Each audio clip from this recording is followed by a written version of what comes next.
जय जिनेन्द्र, मेरी आवाज आ रही है आप लोग को? आ रही है मैडम। जय हाँ। जिनेन्द्र।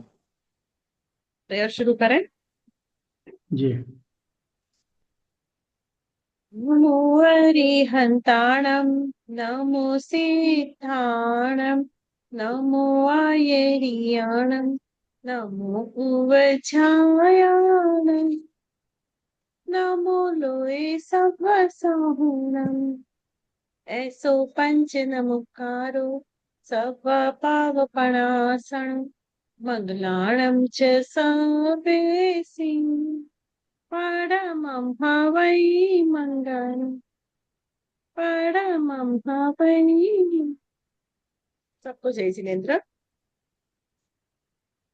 जय तो जिनेन्द्र। अभी एग्जाम का जो टाइम टेबल है वो बाद में आएगा नया, उसके बाद मैं अपलोड करूंगी। ये जो टाइम टेबल था वो जो थर्ड सेमेस्टर है ना, उन लोग में किसी को बैकलॉग्स रह गया है, उन लोग का है।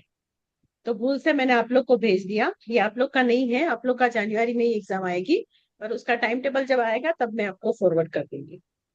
ठीक है? ठीक है मैडम। ठीक है मैडम। हाँ। तो अभी आप लोग हम लोग महावीर स्वामी भगवान के पूर्व परिशाह उन्होंने कौन कौन से सहन किए, उसके बारे में हमारी चर्चा चल रही थी। तो उस रिलेटेड आप लोग कुछ पढ़ के आए हो आगे का? ये सब हमने कर लिया था। पीपीटी दिख रहा है ना आप लोग को? जी हाँ जी मैडम। मैडम। ये संगम देव ने जो किया वो सब हमने कर लिया था। उसके बाद हाँ। हमने चंड कौशिक के बारे में भी इन डेप्थ में लास्ट क्लास में पढ़ाई कर ली। अब उसके बाद का ये है, यहाँ से हम लोग को पढ़ना है आज। कोई पढ़ के आया है? किसी को बताना है? स्वरूप जी, संध्या जी, दूसरे कोई? हाँ पद्मिनी आए थे, वापस निकल मैडम। गए। मैडम पढ़ के तो आए हैं, वो निकाल के वो बोलने को नहीं आता मैडम। हाँ हाँ, कोई बात नहीं, तो रहने दीजिए। अनिल जी, स्वरूप जी, आप? नहीं मैम, नहीं पढ़ पाया मैं। मैना सुंदरी वाला प्रकरण ले लूंगा मैडम। मैना सुंदरी वाला। कौन वो सा? नहीं नहीं, नहीं नहीं, अरे चंदन नहीं, बाला महीना वाला। सुंदरी नहीं, चंदन वाला। चंदन चंदन वाला, वाला। चंदन वाला रेफरेंस ले लूंगा मैं। हाँ हाँ, ठीक आगे है, कोई आएगा बात। वो। हाँ हाँ, आगे हम्म। आएगा। तो यहाँ पे आप लोग को जो पिक्चर दिख रहा है ना, अग्नि ज्वाला का। हाँ, हम्म। पहला पिक्चर, ये तीन पिक्चर में से जो फर्स्ट पिक्चर दिख रहा है ना, वहां से हम लोग शुरू करते हैं। तो एक बार क्या हुआ था, जब श्रमण महावीर विचर रहे थे, तो विचरण करते करते श्रावस्ती नगरी में पहुंचे। वहां पे क्या हुआ था, एक गांव था जिसका नाम था हलिददुग। हलिददुग भी बोलते हैं। तो उस मार्ग में क्या हुआ था, एक बहुत बड़ा वृक्ष था, विशाल वृक्ष था। और उस वृक्ष को एकदम अप्रोप्रिएट समझ के श्रमण महावीर वहां पे ध्यान साधना में खड़े हो गए। और वहां पे एकदम प्रतिमाशील, प्रतिमा के जैसे, स्टेच्यू के जैसे वो अपना ध्यान कर रहे थे। और उस समय जो क्लाइमेट थी वो बहुत ठंडी की क्लाइमेट थी, ठंडी तेज हवाएं चल रही थी। और गौशालक भी उसके साथ साथ चल रहा था। तो वहां पे ठंडी से घबरा कर वो एक वृक्ष के पीछे जाके बैठ गया। और रात में वहां थोड़े यात्रिक लोग आए थे, तो उन लोगों ने अपना खाना बनाने के लिए थोड़ी लकड़ियां आसपास से इकट्ठी की थी और वहां अग्नि लगाई थी। और वो उस अग्नि में उन्होंने खाना बनाया था। खाना बनाने के बाद उसी अग्नि में वो लोग बहुत ठंड की वजह से अपने आप को ताप रहे थे, मतलब ठंड ना लगे उसकी वजह से। ऐसा सब करने के बाद उन्होंने वो छोड़ के, वहां वो जगह छोड़ के वो लोग निकल गए। और जो ठंडी हवा चल रही थी ना, उसकी वजह से उसकी जो ज्वालाएं थी ना, वो आगे बढ़ गई, और उस ज्वाला श्रमण महावीर जहाँ पे ध्यान की अवस्था में थे वहां पे शुरू हो गई। देखो चित्र में भी आपको दिख रहा है ना, उनके पाँव के नीचे के आसपास एरिया में वहां पे आग शुरू हो गई, और उससे थोड़े उनके पाँव भी जलने लगे। तो जो गौशालक था ना, उन्होंने बताया कि अरे भगवान, आप क्या कर रहे हो, आप जहाँ खड़े हो वहां तो आग बढ़ रही है, देवारिया यहाँ से हट जाओ, आग और भी बढ़ने लगेगी। पर श्रमण महावीर ने कुछ भी उसके ऊपर ध्यान ही नहीं दिया, और उस बात सुनी ही नहीं, और अपने ध्यान की अवस्था में जैसे थे वैसे के वैसे ही खड़े रहे। पर नसीब के ऐसा हुआ कि वो अग्नि उस वक्त अपने आप ही बुझ गई, थोड़ी देर के बाद, और वो अपने आप ही शांत हो गया। पर ये जो था परिशह, वो शुरू हुआ था, और थोड़ा उनको उससे वेदना भी हुई थी, मतलब अग्नि की लिए। फिर नीचे का चित्र देख रहे हो आप यहाँ पे, ये वाला, इसमें दो चित्र है ना। नीचे का जो चित्र है वो कालहस्ती के द्वारा दिया गया जो परिसर था उसके रिलेटेड है।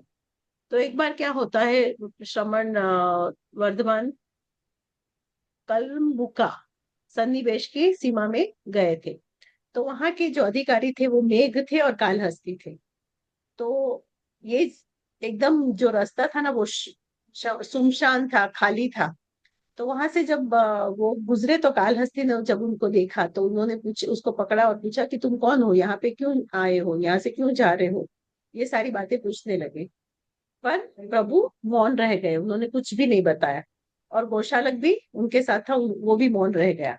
तो कालहस्ती को शंका हुई कि ये कोई पड़ोसी देश का राजा का गुप्तचर होगा, यहाँ पे छानबीन करने आया होगा, कुछ जानने के लिए आया होगा।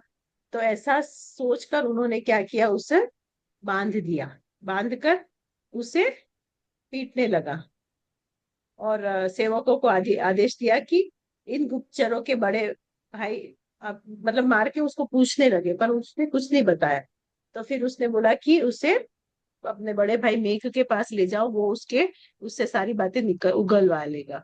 तो सेवकों ने उन दोनों को, गोशालक को और महावीर प्रभु श्रमण महावीर दोनों को बांधकर मेघ के सामने उपस्थित किया। फिर जैसे ही मेघ ने श्रमण को देखा, वर्तमान को, तो उनको लगा कि ये चेहरा तो कुछ जाना पहचाना है, मैं उससे पहले जानता हूँ, मैंने इसे कहीं तो पहले देखा हुआ है। ऐसा जब सोच रहे थे, सोचते सोचते उनको याद आया कि ये तो महाराज सिद्धार्थ के दरबार में कुमार वर्धमान को जो देखा था ये वही है, उन्होंने ही दीक्षा ले ली है और अभी श्रमण पर्याय में है। तो ये जैसे ही उसको फ्लैश हुआ, तब उन्होंने उनके चरण में गिर के बहुत माफी मांगी कि हमारे दुर्भाग्य कितने हैं कि हमने एक इतने बड़े राजकुमार को, जिन्होंने अभी दीक्षा ले ली है, ऐसी पर्याय में है, उनको हमने कोई गुप्तचर समझा और कोई राजविद्रोही समझ के हमने आपको पकड़ लिया। तो हमें बहुत क्षमा कीजिए, ऐसा करके वो उनको छोड़ देते। समझ में आ गया। अभी इसके बीच में जी। आपको और एक चित्र दिख रहा है ना, जल उपसर्ग का, नागकुमार देवता जल उपसर्ग हुआ, वो ये बीच का दिख रहा है, बोट में, पानी हाँ। में। हाँ, तो अब हम इसके बारे में करेंगे। तो एक बार क्या होता है, सुखदीपुर में एक राजगृह में जाते समय वहां पे बीच में एक गंगा नदी आती है। तो गंगा नदी को पार करने के लिए भगवान ने एक नाव में बैठ जाते हैं। उस नाव में दूसरे भी कई लोग बैठे हुए थे, खाली वो नहीं बैठे थे, उनके साथ आपको दिख रहा है ना, बहुत सारे लोग बैठे हुए थे।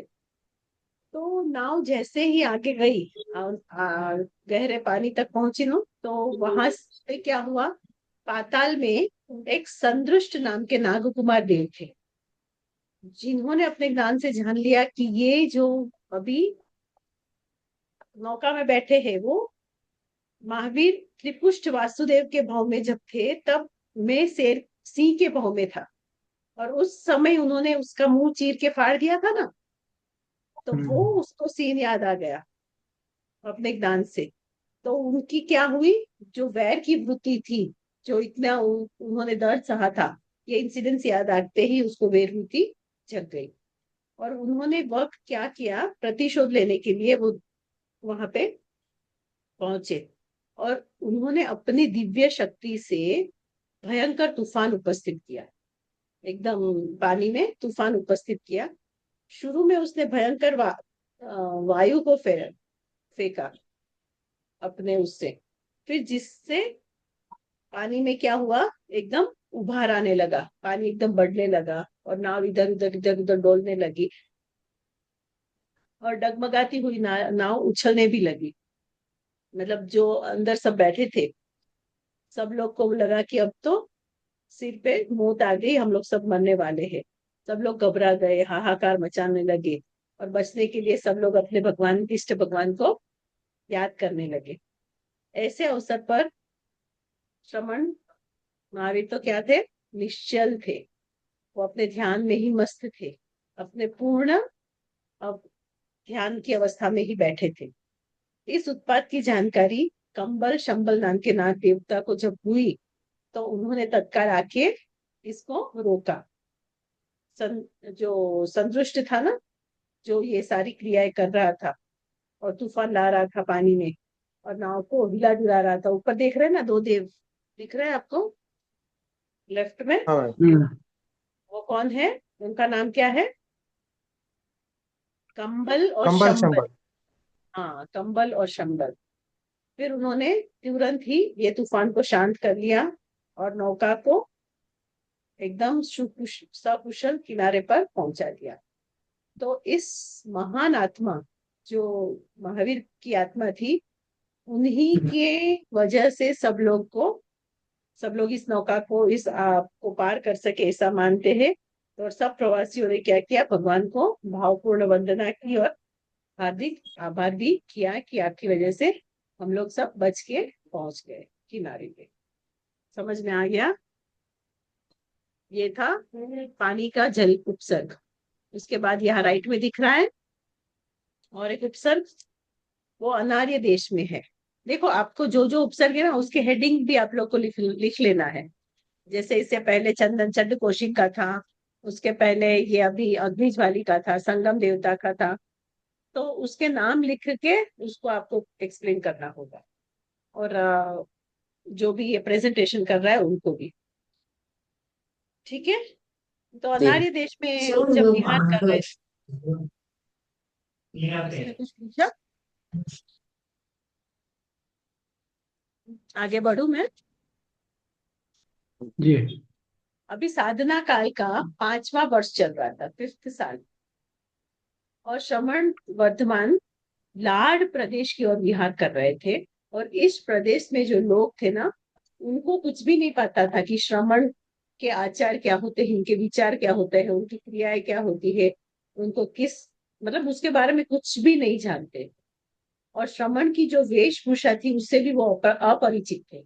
ऐसी नग्न अवस्था में उन्होंने नग्न श्रमण को देखा, तो वो सब कोई जानते ही नहीं थे हमारे देश में। और वहां जो खंडरें थी और जंगल में जा जाके वो मूर्ति की तरह खड़े हो जाते थे और ध्यान रख करते थे ना, तो सब लोग को देख के आश्चर्य होता था कि ये क्या कर रहे हैं। और लोग उनको पुकारने लगते थे, उसको पूछने लगते थे कि आप क्या कर रहे हो, ये वो अपनी भाषा में। पर इसके पुकारने पर भी श्रमण महावीर कभी भी उत्तर नहीं देते थे। उनसे उत्तर न मिलने के कारण ये लोग क्या करते थे, एकदम झुंझला जाते थे। जो भी हाथ में आया, लकड़ी या भाला या कुछ भी पत्थर, जो कुछ भी आता था वो उनको उससे प्रहार करने लगे। कुछ लोग तो क्या करते थे, उनके पीटने भी लगते थे। उसकी वजह से उनके पूरे शरीर पे निशान हो जाते थे, लाल लाल चमड़ी स्किन हो जाती थी, शरीर पे घाव हो जाते थे। कभी कभी जो मांस भी नोच नोच कर ऐसे करने लगते थे, मतलब उतना उनको परेशान करते थे। पर जब भी ऐसी कुछ भी क्रियाएं होती थी, तभी भी श्रमण महावीर मौन रहते थे, आंख भी नहीं खोलते थे। जो अपने ध्यान की अवस्था में, वही अवस्था में ही रहते थे।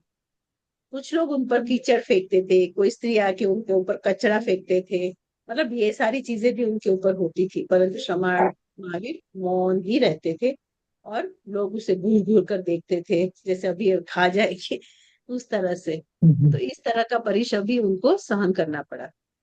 कभी कभी क्या कुत्तों को होता भी था छोड़ गाँव। देते ना मैडम? हाँ, कुत्तों को भी छोड़ देते ना मैडम? कुत्तों को भी हाँ, छोड़ते थे? गाँव के जो शिकारी कुत्ते होते थे ना, वो उन हाँ। पर झपटते थे, उनको काटते थे। कुछ लोग तो कुतूहलवश कुत्तों को छू छू कर काटने के लिए दौड़ाते थे, मतलब कि वो उसके पीछे जाए और उनको काटे। ये सारी भी चीजें करते थे। पर फिर भी श्रमण वर्धमान कुछ भी बोलते नहीं थे, उनकी तरफ देखते भी नहीं थे, आंख भी नीचे किए कर अपने पथ पर ही आगे बढ़ते रहते थे। लोग उसको गालियां देते थे, जैसी तैसी बातें करते थे, पर फिर भी किसी भी चीज का उनके ऊपर कभी भी कोई भी असर नहीं पड़ता था। कोई लोग तो उसको पीटते थे ना, कपड़े की गठरी को नीचे पटक देते, तो कैसे मारते ना, वैसे पटक पटक के उनको मारते भी थे।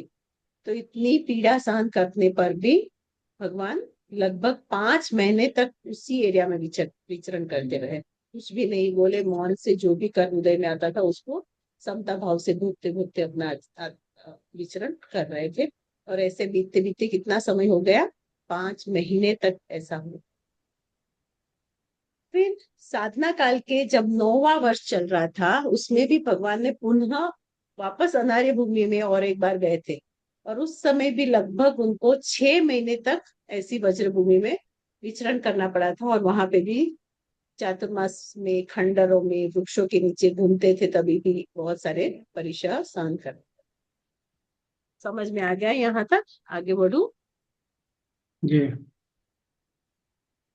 मैडम इतना परेशान होते थे ना, उनको आहार नहीं मिलता था मैडम उधर? आहार भी नहीं देते थे, और कभी कभी तो आहार के लिए उनको बहुत महीनों तक भूखे रहते थे। और कभी कभी तो ऐसे सब लोग होते थे, तो वो ही सोच लेते थे कि जब तक ये मतलब कम नहीं होगा तब तक मैं आहार नहीं लूंगा। वो ऐसी बातें भी आएगी, आगे आगे जाओगे ना तो सारी चीजें आएगी। हाँ। आगे बढ़ू? संगम देव द्वारा जो जो उनको परिचय हुए उसके बारे में ये फोटो दिख रहा है ना, संगम देव ने जो जो परिचय किए, और उन्होंने एक ही रात्रि में 20 उपसर्ग किए थे, तो उसकी भी चर्चा हम लोग यहाँ पे कर रहे हैं। ठीक है। तो एक बार क्या होता है, देवराज इंद्र जो थे ना, उन्होंने क्या कहा, उन्होंने देवी देवताओं को संबोधित करके कहा कि हे देवो, जो श्रमण महावीर है उन वो 3 लोक में महावीर है, मतलब इतने वीर है कि कोई भी देव दानव अथवा कोई भी किसी भी प्रकार का कोई भी उपसर्ग हो, तो वो उसको ध्यान से किंचित भी विचलित नहीं कर सकता है। तो उस सौधर्म कल्प में के सभा में जब ये बातें हो रही थी, तब संगम नाम का एक सामानिक देवता था। संगम, जिसका नाम था संगम, वो क्या था, अभवी जीव था। और उसने कहा कि देवराज, इंद्र के रागवश आप ऐसा कथन कर रहे हो, ऐसा एक्चुअली होता नहीं है। कोई भी नहीं होता है कि देवता और देवियों और सुंदर सुंदर युवतियों से विचलित ना हो। मैं जाके उनकी परीक्षा लेना चाहता हूँ, मैं जाकर आज उनको विचलित करूंगा। फिर इंद्र ने सोचा कि मैं अगर इसको रोकूंगा तो इसका कोई अर्थ नहीं होगा, क्योंकि महावीर दूसरों के सहारे तपश्चर्या नहीं करना चाहते थे। जब स्टार्टिंग में उन्होंने बोला था ना कि आपको बहुत परेशान आने वाले, तो मैं आपके साथ रहूं क्या, तब उन्होंने इंद्र को मना बोल दिया था कि नहीं, कभी नहीं, आज नहीं, कभी भी ऐसा, भविष्य में भी कोई कभी ऐसा नहीं हो सकता कि किसी की सहायता से कोई तपश्चर्या मैं करूं। तो ये सोचकर वो मौन रह गए। फिर संगम ने महावीर के पास गए, और उन्होंने क्या किया देखो। संगम ने उसी रात्रि में प्रभु महावीर को 20-20 मारणांतिक उपसर्ग किए। कितने किए? 20 मारणांतिक उपसर्ग किए। देखो स्क्रीन के ऊपर दिख रहा है ना। सबसे पहले उन्होंने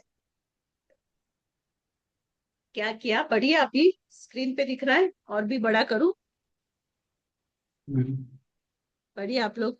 सबसे पहला क्या किया? धूल धूल वृष्टि वृष्टि। की। हाँ, धूल की वृष्टि की। फिर कंटिन्यू पढ़ते रहिए, सेकेंड और थर्ड में।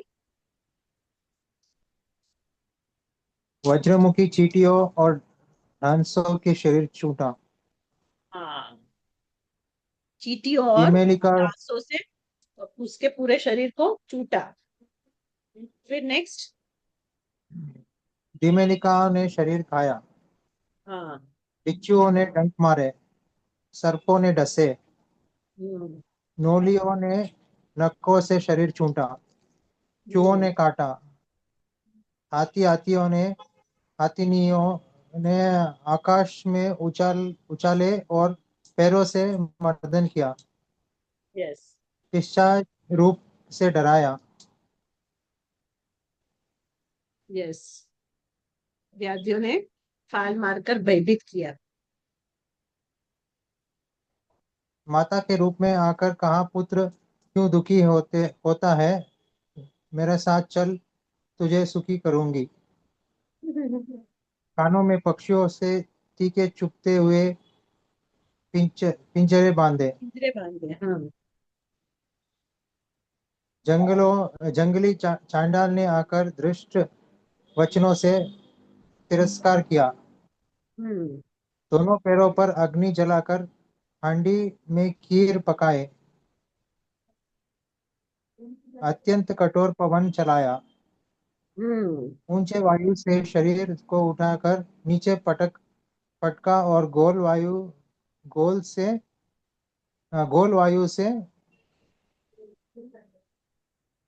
वो इमेज आ गया इसके ऊपर, गोल वायु से। हाँ, यहाँ पे क्या है? ऊंचे वायु से शरीर को उठाकर नीचे पटका और गोल वायु से शरीर को चक्र के जैसे घुमाया। चक्र कैसे घुमाते हैं ना, ऐसे ऐसे ऐसे, वैसे हाँ, घुमाया उनके शरीर को पूरा। फिर 19वां। 1000 बार प्रमाण लोहे का गोला भगवान के मस्तक पर पटका, और नहीं दिखाई दे रहा प्रभु, एक्चुअली। हाँ, इससे प्रभु कमर तक जमीन में उतर गए। लोहे का जो होता है ना गोला, वो शरीर के भगवान के सर पे मारा, तो जिससे क्या हो गया, उनका शरीर आधा जमीन में चला गया, उतना जोर से पटका। अगर दूसरा कोई एरा गेरा नथु खेरा होता तो तभी का तभी मर जाता। ये उसके ऊपर की जो सारी चीजें हुई है ना, सर्पों से डसाया, बिच्छुओं से डंक मराई, नोलियों के नख से शरीर को चूटा गया, चूहे ने उसको शरीर को कुतरा, फिर हाथियों ने उसको उछाला, पैरों से उसका मर्दन किया, मतलब उनके ऊपर ऐसे वजन रखा, फिर पिशाच का रूप बना के डराया। तो इतने सारे परिचय एक ही रात में हुए। और जिससे ये 19वां जब हुआ तब उसमें क्या किया उन्होंने, लोहे का जो गोला होता है उसको भगवान के मस्तक पर जब पटका ना, तो उनसे वो कमर की तरफ तक जमीन के अंदर चले गए। और तीर्थंकर का शरीर होने से कुछ भी नहीं बिगड़ा, दूसरा होता तो क्या होता, चूर चूर होकर वही का वही मर जाता। फिर 20वें में क्या किया, रात्रि होने पर किसी ने आकर कहा, हे आर्य, प्रभात हो गया है, विहार करो, अब तक क्यों ठहरे हो। मतलब ये भी एक तरह का परिचय ही था। भगवान ने अपने ज्ञान से देखा कि अभी रात्रि है, ये जानकर इसको चरित्र माना और कुछ भी उत्तर नहीं दिया। फिर देव ने अपनी रिद्धि दिखाकर कहा कि आर्य, तुम वर मांगो, तुमको स्वर्ग चाहिए तो मैं स्वर्ग दूंगा, देवांगनाओं चाहिए तो वो दूंगा, जो चाहिए सो मांग लो। मतलब उस प्रकार भी उन्होंने उनको डाइवर्ट करने की कोशिश की, ध्यान से भटकाने की कोशिश की। इस तरह 20 उपसर्गों से भगवान तनिक भी चलायमान नहीं हुए। एक ही रात में 20 उपसर्ग किए। किसने किए? ये मैडम वही संगम देव है जो बचपन में भी तो आया था ना, एक बार जब वो खेल रहे थे छोटे थे तब भी संगम देव आया था। वही बचपन संगम में देव जब है वो ये। खेल रहे थे, हाँ। तब तभी जब बचपन में वो पेड़ के पास खेल रहे थे ना, तब जो देव आए थे जी उसकी बात कर रहे हो ना आप? जी जी। हाँ मैडम, हम्म। हाँ। नहीं तो वही संगम देव है, ये दूसरे हैं संगम देव। वो संगम नहीं था ना उसका नाम। संगम ही दिया था मैडम।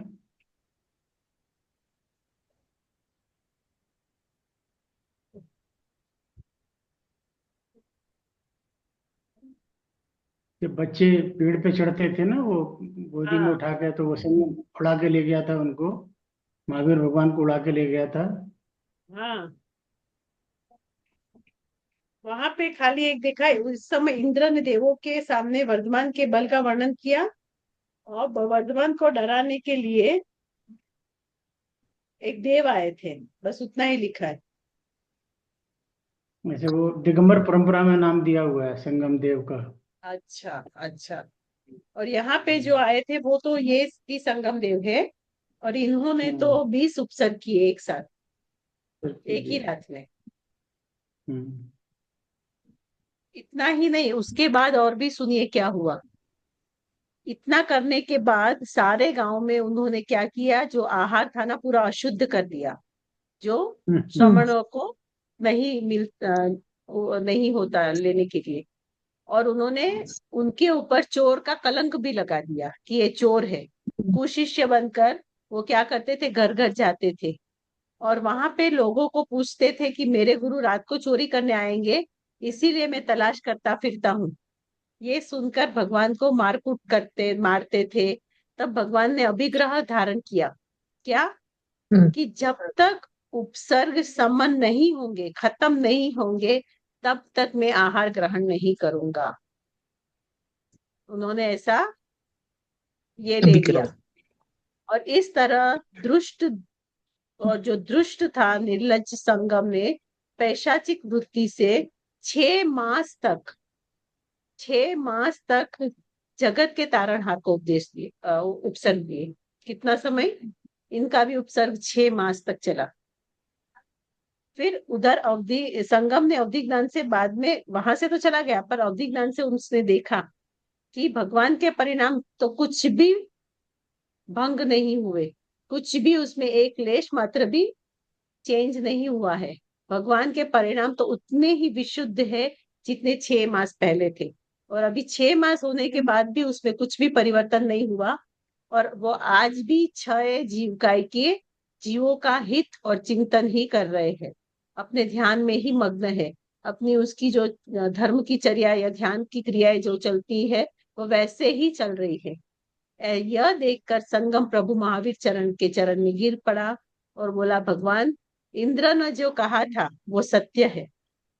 मैं भग्न प्रतिज्ञ हूँ, आप यथार्थ प्रतिज्ञ है। मैंने जो कुछ भी किया उस सब के लिए मैं क्षमा याचना करता हूँ। अब मैं उपसर्ग नहीं करूंगा। ऐसे 6 महीने तक उसके, एक रात्रि में तो 20 उपसर्ग इतने स्ट्रांगली किए। और उसके बाद वो 6 मास तक प्रभु को खाना नहीं मिला, पीना नहीं मिला, और उनका ये सारी चीजें चल रही थी। फिर इंद्र को इस बात का बड़ा दुख हुआ, मगर संगम को इसीलिए नहीं रोका कि वे सिर जोरी करेगा कि मैं वर्धमान को डिगा सकता था, क्योंकि उसने चैलेंज लिया ना कि ऐसा हो ही नहीं सकता, मैं जाके उसको डिगाऊंगा। पर आपने रोक दिया। और 6 मास तक इंद्रदेव और देवांगनाएं सब दुखी थे, शोक मग्न में थे। उनको तो दिख रहा था, उनको तो पता था। 6 मास के बाद पापात्मा संगम खिन्न होकर फिर स्वर्ग में चला गया वहां से। और इंद्र महाराज ने देवांगना सहित उसको वहां से निकाला, और वह मेरू चूल्हा पर जाकर रहने लगा। मतलब वहां पे देवलोक से उसको देश निकाला कर दिया। तो इस प्रकार उनका इतना उपसर्ग हुआ था। ठीक है, जी। समझ में आया आप लोग को? आगे बढ़े। जी।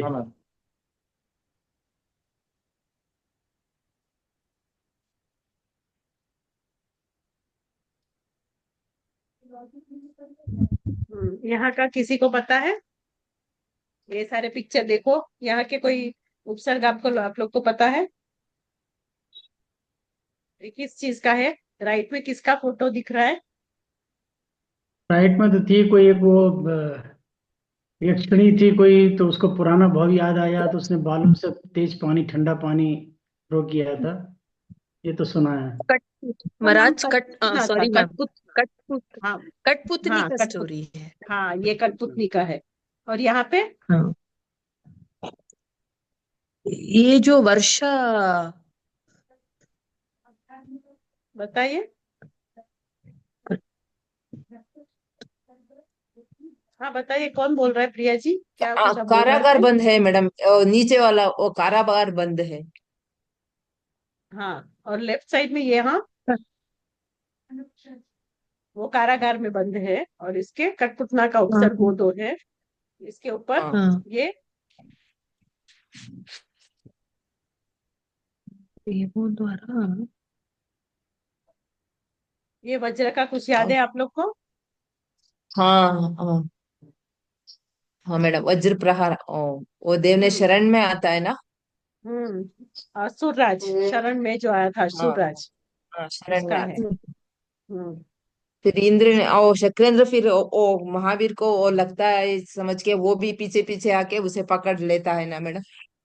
हम्म ठीक है, तो अभी और एक करते हैं इसमें से, गोशालक की प्राण की रक्षा।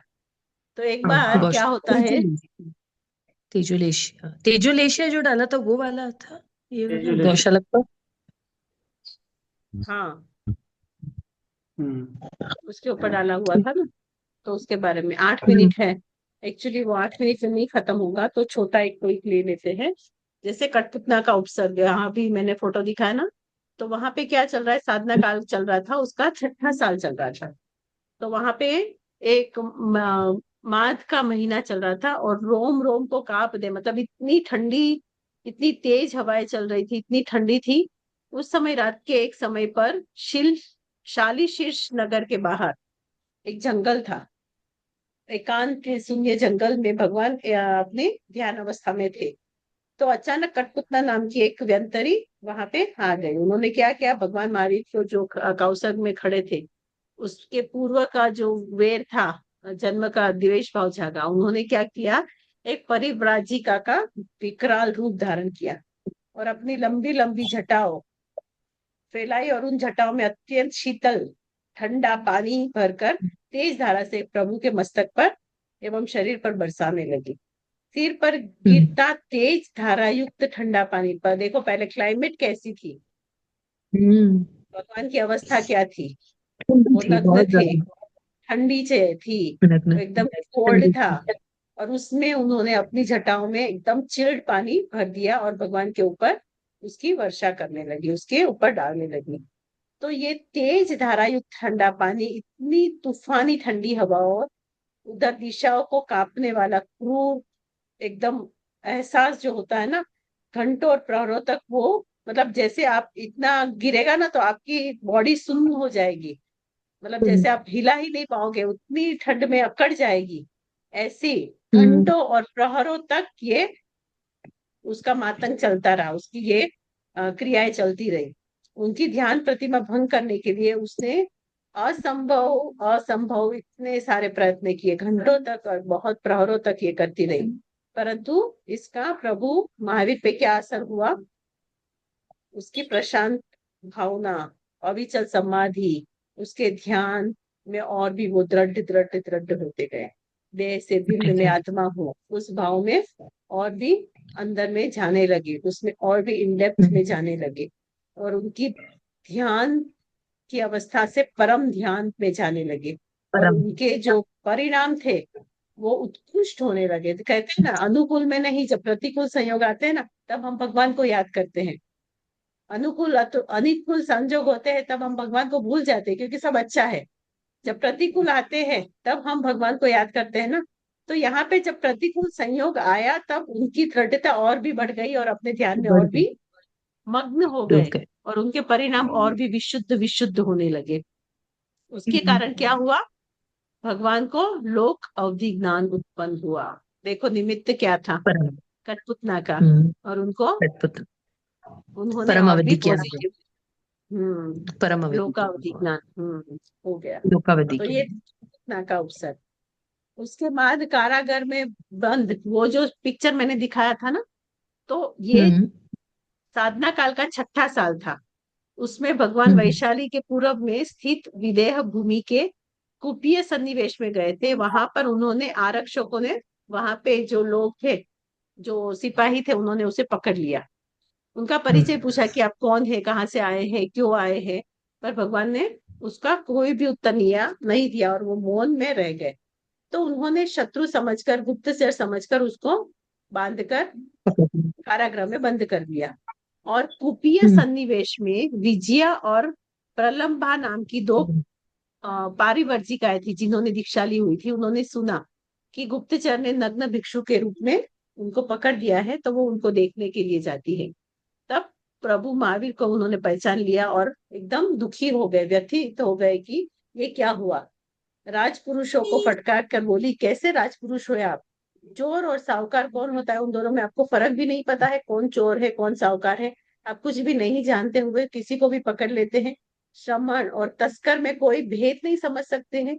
जिसकी इतनी शांत मुद्रा है, इतनी प्रशांत मुद्रा है, जो इतने ध्यान में मग्न है, जो किसी को कोई भी नुकसान नहीं कर रहे हैं और खुद भी इतने परिसह को सहन कर रहे हैं, आपने उसको एक सामान्य पुरुष मान के आपने इसे पकड़ लिया है। आपको पता होना चाहिए कि ये सिद्धार्थ राजा के पुत्र श्रमण वर्धमान थे। महावीर इन्हें कष्ट देकर, अगर आप इतना कष्ट दोगे तो देवराज इंद्र भी कुपित हो जाएंगे। अगर वो कुपित हो गए, गुस्से हो गए, तो आपकी क्या दशा होगी फिर वो आप ही जाने। उससे आपको कोई नहीं बचा सकता है। और इनके द्वारा जब परिचय तब हुआ, तब राजपूत पुरुषों ने उसको बंधन से मुक्त किया।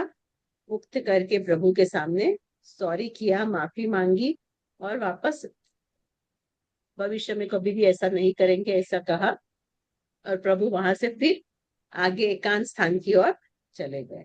उसके बाद जो हुआ ये संगम देव का इंसिडेंट हुआ, मतलब वही सीक्वेंस में आप देखना, वही सीक्वेंस में आपको लिखना है। 50 ये टाइम ना होने से वो पहले उसमें पीपीटी में आ गया, तो मैंने पीपीटी वो उसके हिसाब से आपको पहले करा दिया, उसके बाद ये आ गया। ठीक है। उसके बाद अभी जो शरण में आया असुर राज, फिर उसके बाद आएगा ये वाला चंदना को का उद्धार कैसे किया।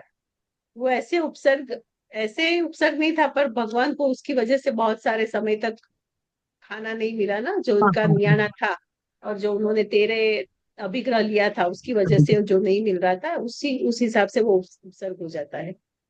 वो कठोर अभिग्रह क्या था उसके बारे में हम लोग करेंगे फिर। और एक जो तेजोलेशिया का आएगा, और लास्ट में आएगा कि उन्होंने उनके कान में खिल्ले ठोके गए, तो वो भी जो प्रहार था, वो भी जो परीक्षा था, वो उसका लास्ट परीक्षा होगा।